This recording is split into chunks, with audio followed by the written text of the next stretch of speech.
Hey everyone, welcome back to my channel. Today, we're going to tackle a topic that's incredibly important, but can be sometimes really uncomfortable. Is how to initiate a conversation with your parents about their end-of-life planning. Now, if you're in your 40s, you may have heard about the great wealth transfer, where trillions of dollars are going to be passed down from one generation to the next. This is a crucial time to ensure that your parents are prepared with their wills, living trusts, and other end-of-life arrangements. Now, if you're new here, which a lot of people still are, I'm Chris Roberts with Realty One Group Experts in Cleveland and Chattanooga, Tennessee, and I'm putting out content every week that hopefully speaks to you as a home seller or home buyer. My specialties are folks that are relocating to the area, just as I did in 2016, and people who are managing significant life events like divorces or losing a loved one.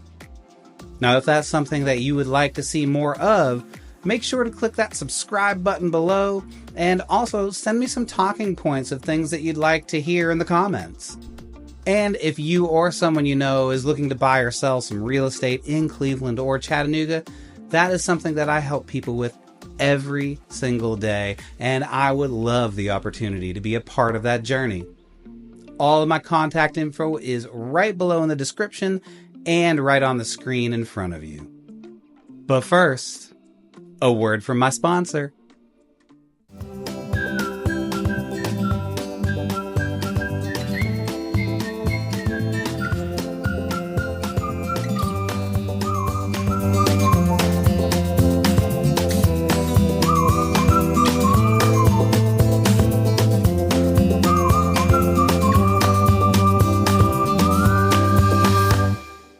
Now, before we dive in, I want to share something personal. Today marks the anniversary of my mother's passing 18 years ago. She had her assets in a living trust, which made the process incredibly streamlined for our family. As she was dying from brain cancer, she took care of all of the arrangements herself, down to writing her own obituary.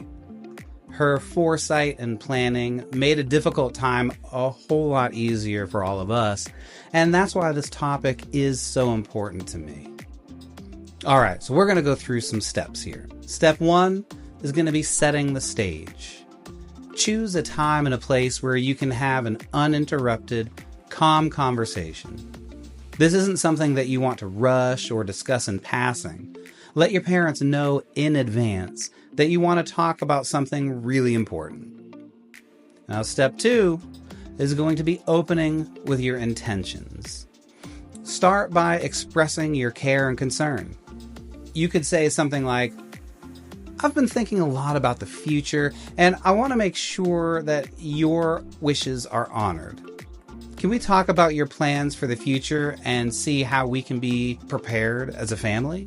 This sets a positive tone and shows that you respect their input. Now, it's important to put yourself in your parents' shoes and remember that it could be really hard for them to talk about leaving you on your own for good. One thing that the wonderful hospice nurses told me as my mother was nearing the end of her life was to make sure to tell her that I would be okay without her. That she taught me so much about how to live, how to love, and how to navigate really challenging times. And to remind her that I wasn't going to be alone. I had my little sister, my dad, my aunts, uncles, cousins, and friends, and that we would all be there for each other, just like the one big family she'd worked so hard to build. Now, it takes a certain amount of bravery on your part, too, to initiate these conversations. But remember that having these harder talks can ensure clarity and comprehension as you're seeking to understand the needs and concerns of your parents. And when your parents feel understood and respected, it can be a lot easier for them to open up. It'll be hard for them to realize that you're an actual adult now. My dad said that my 40th birthday was way more difficult for him than it was for me. And you're creating a safe and open space for them to discuss their end-of-life plans. And it's not necessarily going to be an easy road at the beginning, but going into it with the goal of emotional comfort and solving problems together ultimately can bring you closer to each other. Now, step 3, you can explain the great wealth transfer. Your parents may have heard about the great wealth transfer on the news, and you could talk a bit about that by starting off with something like, Mom, Dad, the great wealth transfer is happening as people from your generation are passing on their assets to us and our kids.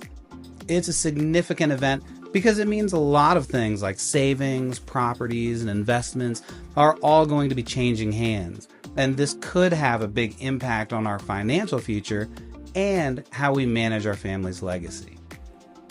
Given the great wealth transfer that's happening, it's more important than ever to have clear plans in place. And I want to make sure that we're all prepared and that your wishes are honored.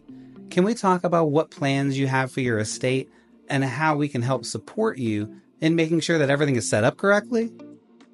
Remind them that they've spent their entire lives caring for you, and now it's your time to take care of their wishes. Proper planning ensures that your parents' wishes are respected and their assets are distributed according to their desires. And having clear plans can prevent disputes among family members about inheritance and asset distribution. Have you ever known of your parents to have to deal with a familial dispute? Because this could be a really good time to give them a gentle reminder of how it may not have been a whole ton of fun. Now, step 4, we want to ask open-ended questions. We want to ask those to be able to understand their perspective. So here are some examples of questions that you might use. Like, have you thought about what kind of legacy you want to leave behind? Or, do you have a will or a living trust set up?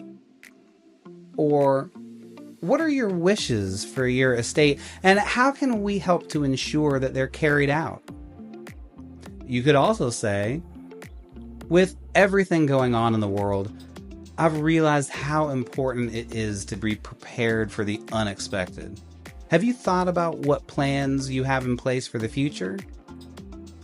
You could also say, as I'm getting older, I'm starting to think more about long-term planning. I want to make sure that if anything happens, I'll know how to help. Could we talk about your plans and what you'd like to have happen? And then you could also say, I've been working on getting my own financial and legal affairs in order, like creating a will and designating beneficiaries. Have you guys done similar things? Maybe we could compare some notes. These questions encourage a dialogue rather than it sounding like a one-sided conversation. Now, step 5, you can introduce the concept of probate. Now, probate is the legal process that occurs after someone passes away, where their estate is settled, their debts are paid, and assets are distributed. In Tennessee, the probate process can take anywhere from 6 months to over a year, depending on the complexity of the estate and any disputes that may arise. During this time, selling assets that are in probate can be delayed, which can be a significant consideration for planning. Step 6, we want to discuss timelines and legalities. Let them know that in Tennessee, there are specific timelines to be aware of. For example, creditors have 4 months from the date of notice to file claims against the estate, which can impact when assets can be sold or distributed. It's crucial to understand these timelines to ensure a smooth process. Now, I would say make sure to consult an estate attorney for specifics on this one. And step number 7, we want to address their concerns. Be ready to listen and respond to any worries they might have. For instance, you could say, I understand this might not be the most fun topic to discuss, but I want to make sure, as I'm sure that you would want, that we are all prepared and that your wishes are honored. What kind of questions or concerns do you have about this process? This shows you're taking their concerns seriously. And step 8, we want to keep the conversation going. This is just the beginning of the discussion. Let them know that you are open to continuing the dialogue as you move forward. You could say something like, I know it's a weird thing to talk about, And I really do appreciate you sharing some of your insights into how you're approaching this with me. I think that it'd be good to check in on the process with each other, don't you? Maybe we could check in like every couple of months. And make sure to put it on your calendar to remember to check in with them. Life can get really crazy for everyone, so ensuring that you can carve out the space to talk with your parents not only will help you stay on top of what's going on in their minds, but it'll make sure that they know you care to help them through what is undoubtedly a really challenging thing to consider with their end-of-life plans. Remember, 90% of our decisions are driven by emotion, and just 10% are driven by logic. And this is especially true when we're talking about a loss. It's never too early to get licensed professionals involved, whether it be estate attorneys or real estate agents, etc. I am more than happy to discuss the real estate aspects of this process with you, your parents, or even the both of you to ensure that everyone is on the same page. When you want to get in touch with me, my contact info is right below in the description, and it's also going to be right here on the screen in front of you. Now, by following these steps, you'll be well on your way to having a productive and positive conversation with your parents about their end-of-life planning. Remember, the goal is to ensure that their wishes are honored and to make the transition as smooth as possible for everyone involved. In the future, I'm going to be doing some more in-depth videos about what end-of-life planning looks like for us millennials and our parents.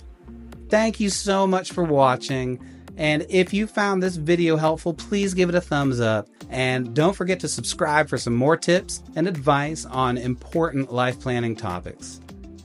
Leave a comment below if you have any questions, or if there's a specific topic that you'd like me to cover next. Until then, take care.